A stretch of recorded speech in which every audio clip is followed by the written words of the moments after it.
Hi, last time we learned that what are our expectations from our course.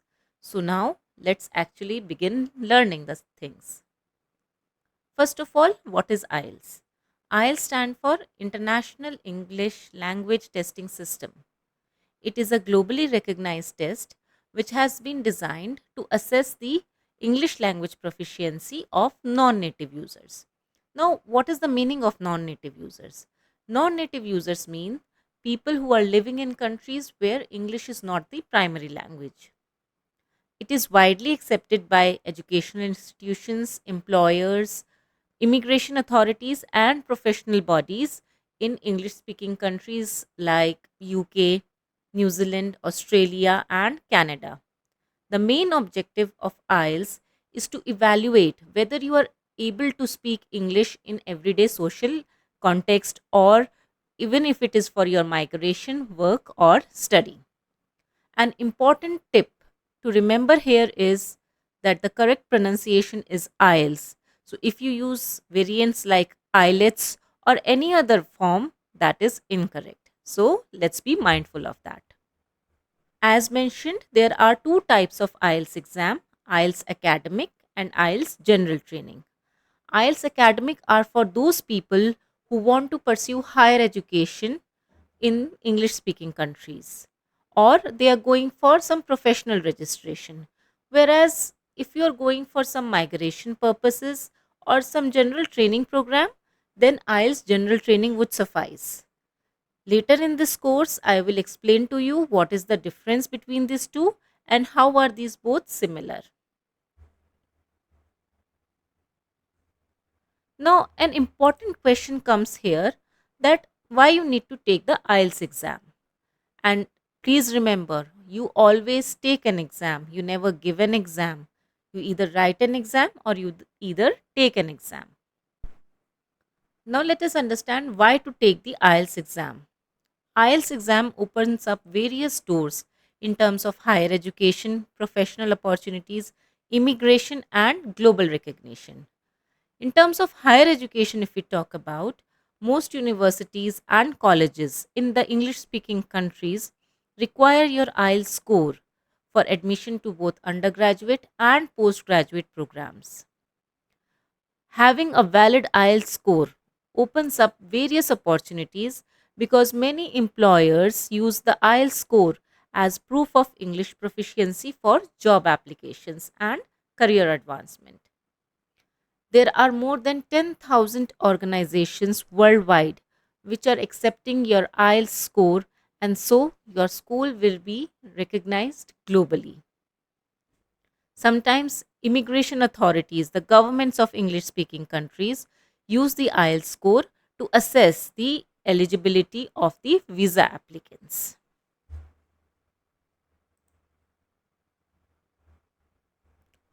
Now, let us actually understand the structure and format of the IELTS test. There are two modes which IELTS offer. One is the traditional pen and paper based mode, the other is the computer based. The choice depends upon you. For me, both time I took the pen and paper based IELTS exam as I am more comfortable in writing the stuff down rather than typing. So if you are someone who prefers to write down the stuff and is not very good at typing, I would suggest you go for pen and paper based exam. However, if you think you can type in the answers without making any grammatical mistakes, then you should go for the computer based one. Another important difference is the speed at which you get the results. So, for pen and paper based IELTS, it takes 15 days within your reading, writing, and listening exam to get the results. For computer based exam, you usually get the result within 3 to 5 days. So, if you are in a hurry and need the results immediately, then again you can go for the computer based IELTS. For both of these, there are two variants: the academic section and the general training section. The choice again depends upon your motives. So, if you're going for some training program, you need to go for the general training. However, if you want to go for higher education or work experience, then you need the IELTS academic. Now let's look at them in detail.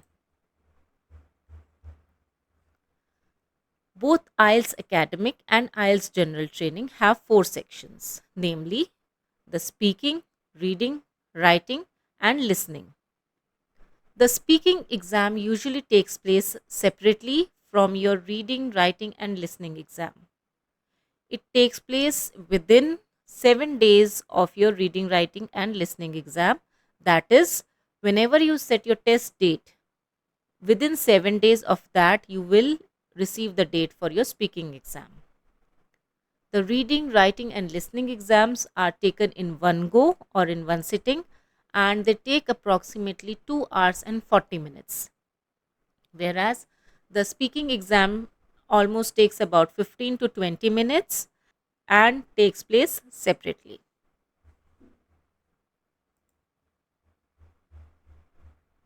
Now, another important aspect is the IELTS fee.